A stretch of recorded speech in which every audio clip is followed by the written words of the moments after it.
Oke. Kamu keren banget.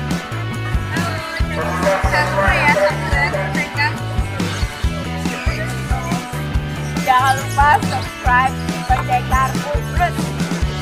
Jangan lupa subscribe ke YouTube-nya Pendekar Umrus. OTW 100.000. Mantap, gitu makanya. Mbak, terima kasih. Jangan lupa subscribe channelnya Pendekar Umrus. Mantap. Baita. Jadi gini Panglima,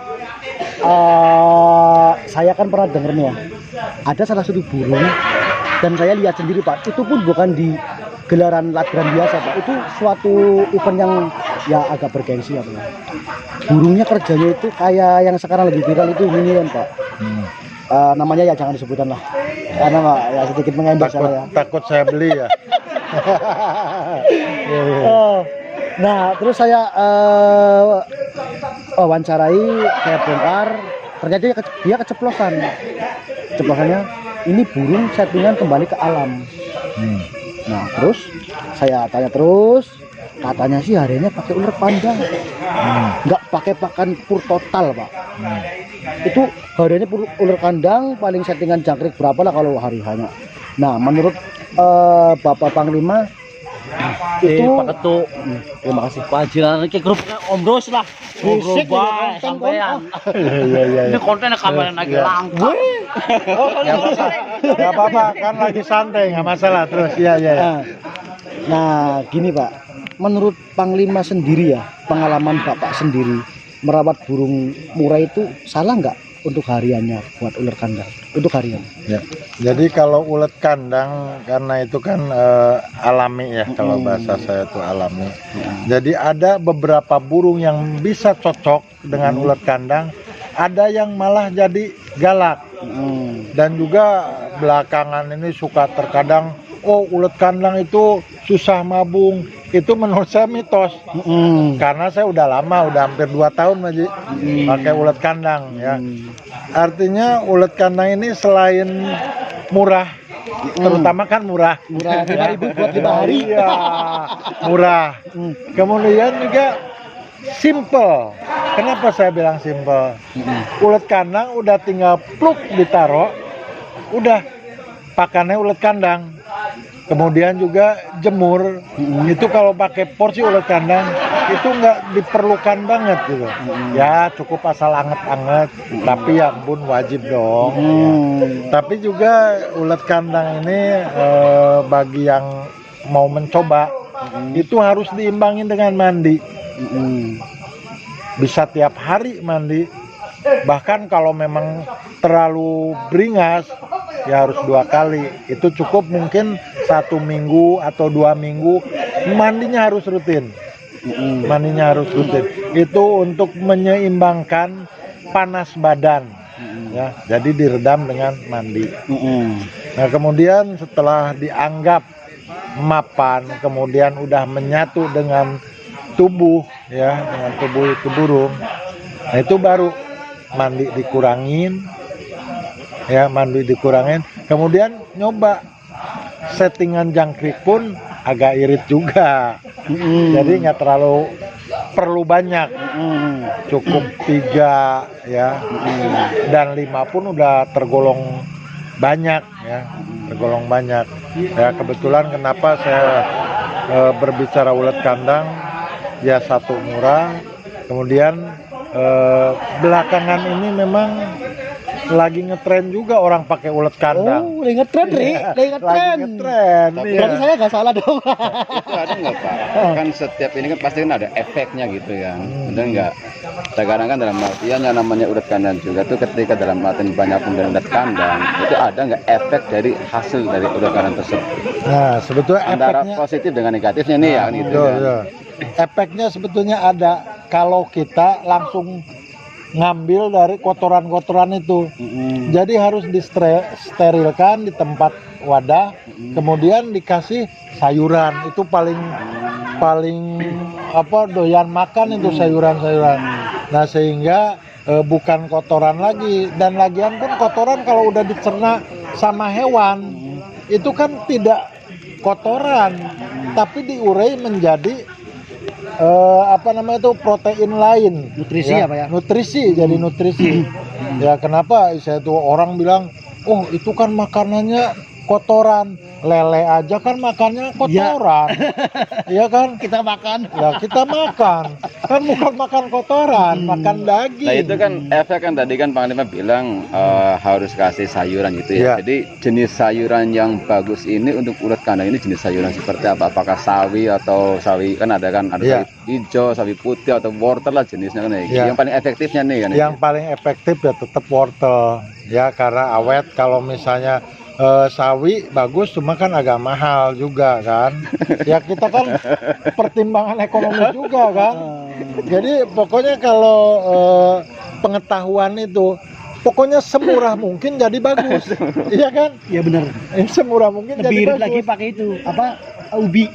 Ah, Ketela. ya. Oh. Itu Bisa. bagus juga itu. Bisa. Ubi akar atau ubi yang Ubi akar, bagaimana? Ubi akar yang berarti. buat apa sih itu yang panjang-panjang ketela ya? Singkong. Iya singkong. Bodin bahasa Jawa singkong bener bodin, ya, bener. singkong. Nah, tapi juga ulat kandang ini ada satu kelemahannya, gampang mati kalau di tempat panas. Ya ini Panglima yang susahnya ini merawat ulat kandang ini dalam arti dia nggak bertahan lama. Ah, iya. Paling antara 2 hari 3 hari itu udah. Ya itu Itu kelemahannya di kesusahannya di cuaca situ. panas ya. Makanya saya disimpan itu di belakang. Kemudian yang paling agak awet itu kalau saya dikasih pisang yang masih mentah, pisang epok dibelah, itu dimakanin terus ngumpet di situ Pak Haji. Oh sebagai untuk media Ya, untuk media tersembunyi juga, berarti. untuk media. Cuma jangan lupa juga itu kan serbuknya juga agak sedikit bahaya kalau enggak ini. Jadi itu kan ketika mau pembelian itu harus nanti diayak gitu ya, disaring dulu diayak, gitu. diayak. Nah, sekarang kan ada yang kreatif. Ada apa namanya tuh Saringan. untuk saringan, Iya. Dengan teh.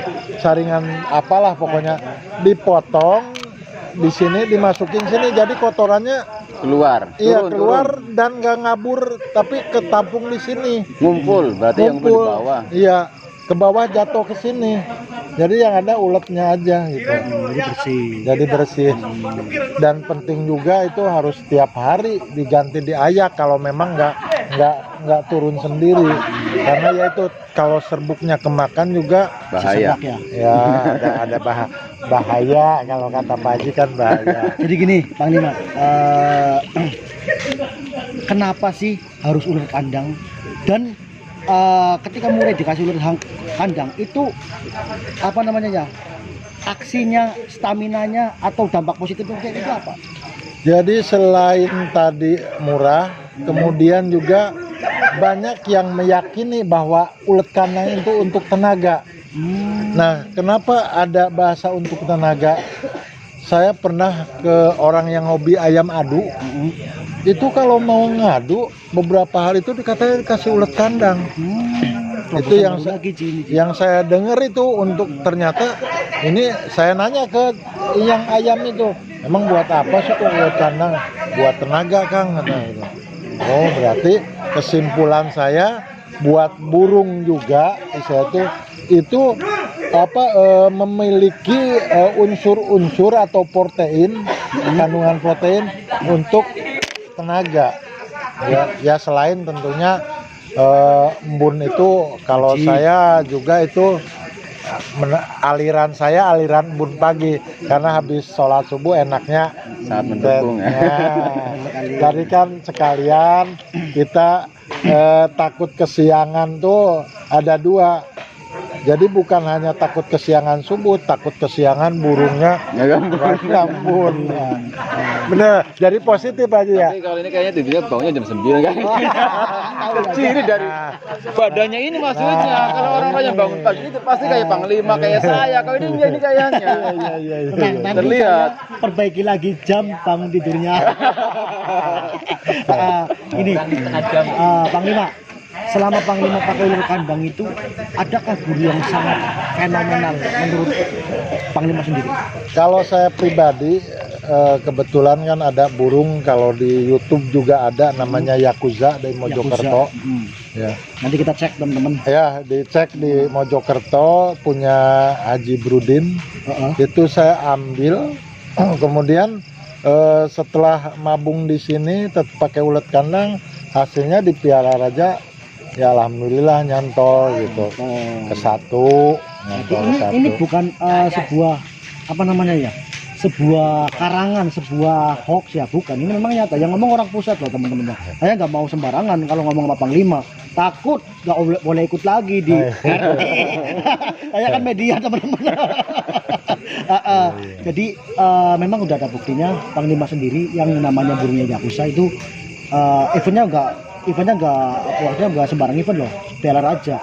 Di mana Piala Raja itu ya yang katanya pemain burung itu pusatnya burungnya Pak ya. Pusatnya perlombaan burung itu Piala Raja seperti itu. Nah, dari Pak Haji Patun sendiri gimana? Masukannya gimana? Tentang ulet kandang. Kalau di ulet kandang kan selama ini saya belum pernah menggunakan ulet kandang kan, karena ya tadi dikembalikan, mungkin kan versi orang itu kan berbeda-beda ya, seperti apa dan bagaimana kan ya gitu ya.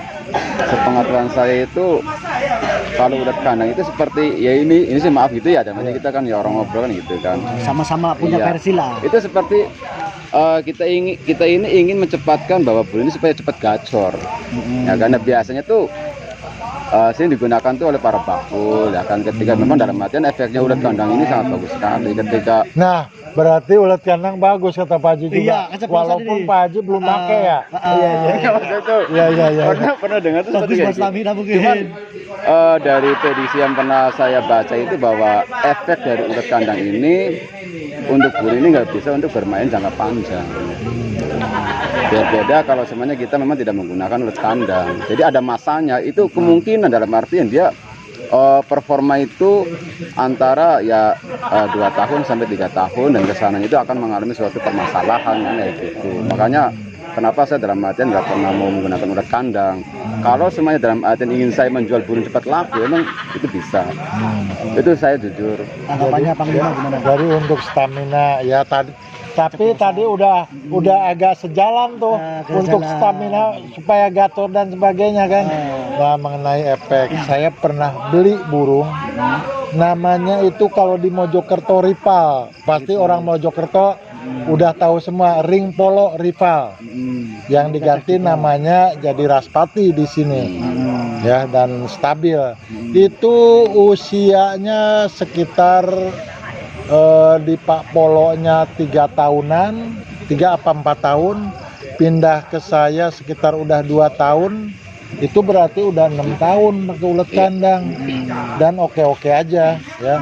Jadi Fan-fan aja. karena belum mencoba ya, jadi artinya biar ngirit doang tidak ya, harus coba ya. Sebenarnya gini teman-teman ya. Tadi kan saya sharing-sharing sama Pak Haji nih. Pak Haji nih burung saya kayak gini. Nah pas kebetulan Panglima ada waktu luang, ada ngobrol apaan nih? Ini Panglima ada suatu pembahasan tentang ulet kandang. Kebetulan kita bisa